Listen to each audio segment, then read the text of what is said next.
Hello, my gorgeous reading angel bestie queens. I hope that you're having the most wonderful day of your entire stinking life. Welcome or welcome back to my channel. Today we are doing the ultimate book video. I've never done this before. I think that this video started with Haley Pham, who is an absolute icon. So we get to go book shopping. We get to do a little book haul, and then there's also going to be some of a reading vlog in here as well. So I hope that you're excited. I really am, because it's been so long since I've actually gone book shopping. I have no idea what I want to get. There's some new releases that are coming out soon in like September. Sometimes Barnes does do an early release for certain books. So we're just gonna go and see what we find. I don't have any books in mind, but in order to start this vlog off right, we have to stop at Starbucks and get something pumpkin.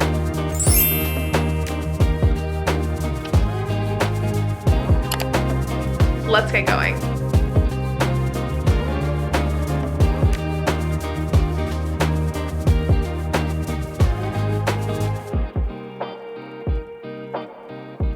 Hi, could I get a grande iced latte with oat milk and 4 pumps of pumpkin? Of course. Anything else I can get for you today? Nope, that's it. 6:40, cover the window. Thank you.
Hi besties, I figured I would pop in with a voiceover because I will forever be scared to talk in public to a camera. So here we are.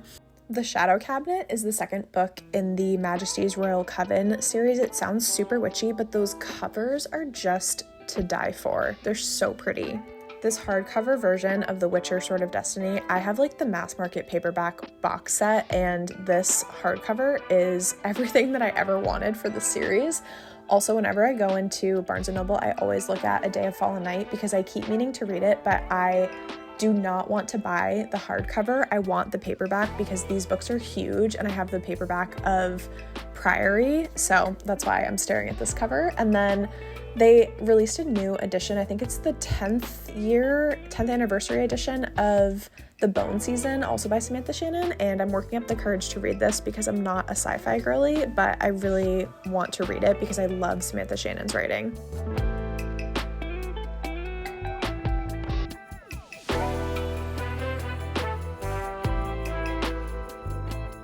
I Feed Her to the Beast and the Beast is Me is a YA, I think it's like a horror, potentially.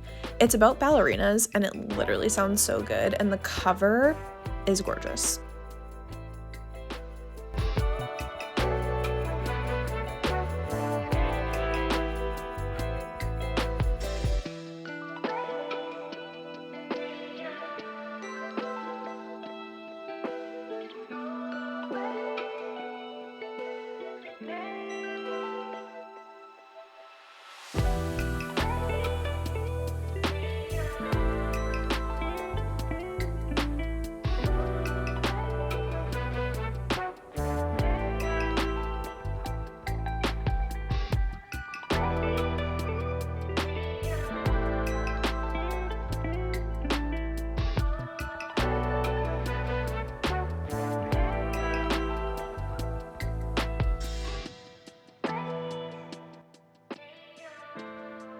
I've heard that As Long as the Lemon Trees Grow is an absolutely beautiful, heart-wrenching YA that talks about, I think, like a refugee story, and I believe it takes place in Syria, but don't quote me on that.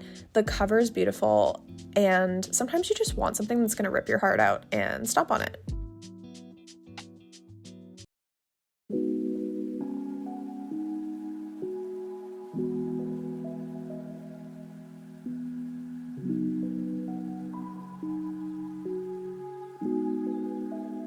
I was kind of obsessed with What You Gonna Do's cover. I think the cover art is so pretty, and I'm such a sucker for witchy romance, so I feel like that one will be a really good one for fall. Also, I still need to read the last book in the Twisted series, and it's kind of blasphemous, so that's why I was staring at Twisted Lies.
This is such a good horror book if you're looking for something spooky. I've started seeing The Curse of Saints everywhere, and I've had it recommended to me a couple times, so I almost got it, but I didn't. I might try to find it on Libby. And then I also almost bought Emily Wilde's Encyclopedia of Fairies, but I'm not sure. It sounds like a writing style that I really like, but again, it's one that I have a hold on Libby for, and I wanted to use that before I actually bought the physical copy.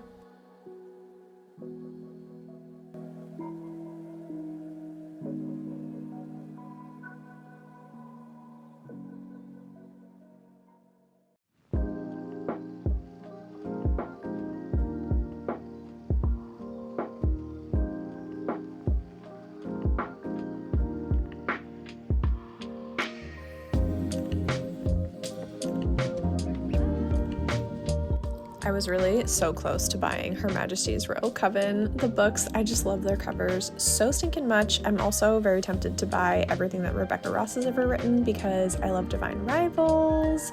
Also, you need to read The Near Witch by V.E. Schwab. It's such a good witchy book for fall. And I was looking at I think they're new covers for the A Darker Shade of Magic series because those were really pretty too. And then Heart of the Sun Warrior just has gorgeous cover, and then this really cool edition of The Hobbit as well was cool.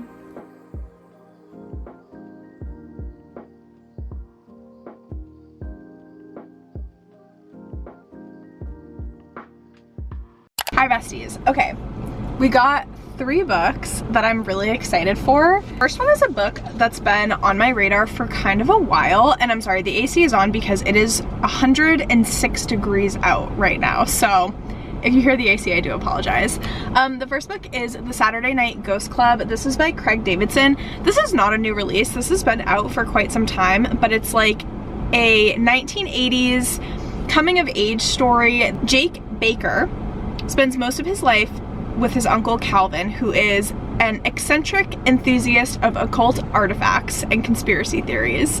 The summer Jake turns 12, he starts to befriend new kids in town, and they form this group called the Saturday Night Ghost Club, and they spend the summer trying to uncover mysteries, and they actually end up uncovering something darker than any of the members, young or grown, had ever imagined. And so it has this like Stranger Things vibe, coming of age, they're solving spooky mysteries. I think this will be a really cute one for fall, so I was so excited to see that they had copies of it in there. So that's the first one. Then I ended up getting Bewitched by Laura Thalassa. This is a book that during the 48-hour romantasy-a-thon that my friend Katie and I did, Katie from Katie's Book Nook. She was reading this book on some of our sprints and she said it was so good and so fun. So this is a story about Celine Bowers. She really desperately hopes to be accepted into this witch coven, and so she's trying to connect to her powers, but she books a trip to South America when a nefarious supernatural force tries to drag her plane from the sky. Her magic awakens to save her life, but at a cost. Using her powers devours her memories one by one. And so it kind of turns her into this unreliable narrator type dynamic because you're just not sure if what she's remembering or what she's telling us is actually what's happening. And then her magic also awakened an ancient evil whose name is Memnon the Cursed. He mistakes Celine for his long dead wife, the wife who betrayed him. So it's a fantasy romance. I think she said it's a little bit spicy as well. And then the last book I can't stinking wait for. It's a YA fantasy romance. It's called Zara by S.J. Jones. First of all, this cover is gorgeous, but then look at the color of the naked book. I was shocked. This is so pretty. This is basically a fantasy romance that is inspired by Sailor Moon. So I had to get it.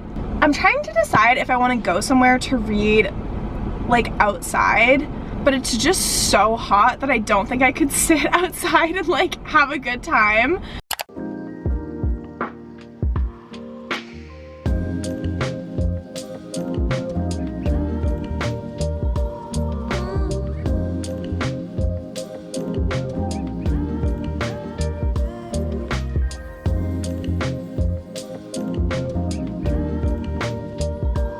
Hi besties, I have an update on the Saturday Night Ghost Club. I'm enjoying this so much. I'm halfway through. I'm on page 114.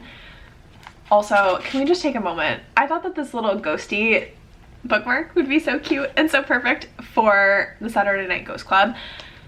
I'm really trying to put my finger on what this writing style reminds me of, or I guess like what author it reminds me of. I want to say it's like a Grady Hendrix because it's very descriptive. It's like watching a movie in my head, but the descriptions are so funny because they're just real. Like I'm having trouble figuring out how to describe it, but it is flipping between two different POVs. Our main character is reminiscing on this time when he was 12. He's currently a brain surgeon that's living in Toronto, and so we get what are seemingly out of place right now. We are getting these flashes of his current day as a brain surgeon and some of the people and their like backstories that he's worked on. It's usually how a chapter will begin. We'll be in this like present day, and then it goes into his reminiscence of when he was 12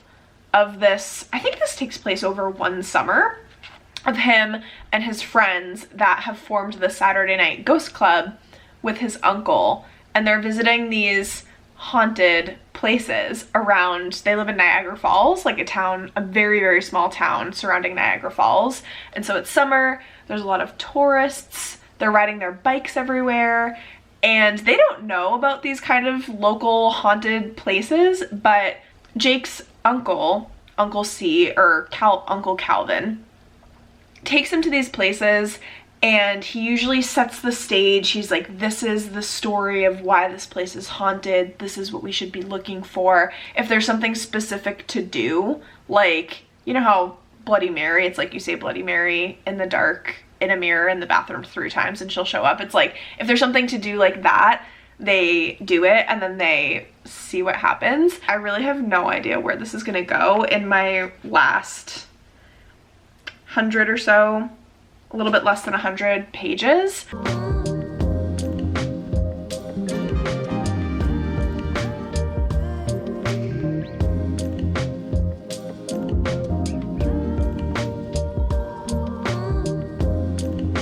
Hi besties. I finished the Saturday Night Ghost Club last night and I gave this 4 stars. This writing style was one of the best that I've actually ever read. It's so descriptive in a very concise way. It was like watching a movie in my head. The characters feel like real people. I don't think you can ask for more. Also, this book is 206 pages and it felt like everything was so well thought out. The characters were so much fun to read about. I was so invested in all of them. My friend Shauna on Instagram, Shauna, if you're watching, hi, she said that this book really gives Stand By Me vibes, and I couldn't agree more. It's kind of him trying to, or learning how to interpret the world, not only navigating childhood and like bullies in school and making new friends. The way that his uncle plays a role in his life is, I want to say heartbreaking, but it's just like so emotionally impactful. Oh my gosh, it was so good. This book leaves you with a very cathartic, lasting impression. I don't even know what else to say. It was incredible. It's not your typical like, oh, I'm gonna read this for spooky season because it's a Saturday night ghost club. It's not like your typical spooky read. It's not a horror book. It's not a thriller book. It's kind of a contemporary fiction. That's how I would describe this. And it's wonderful. And that is it, my friends. I'm going to love you and leave you here. If you liked this style video, please let me know in the comments down below. We can absolutely do more ultimate book videos. I will be getting to Zara and Bewitched in other reading vlogs, so look out for those. Thank you so much for watching. If you've made it this far, please leave a little ghost emoji in the comments down below. I will catch you in the comments, and I'll see you in my next one. Bye, friends.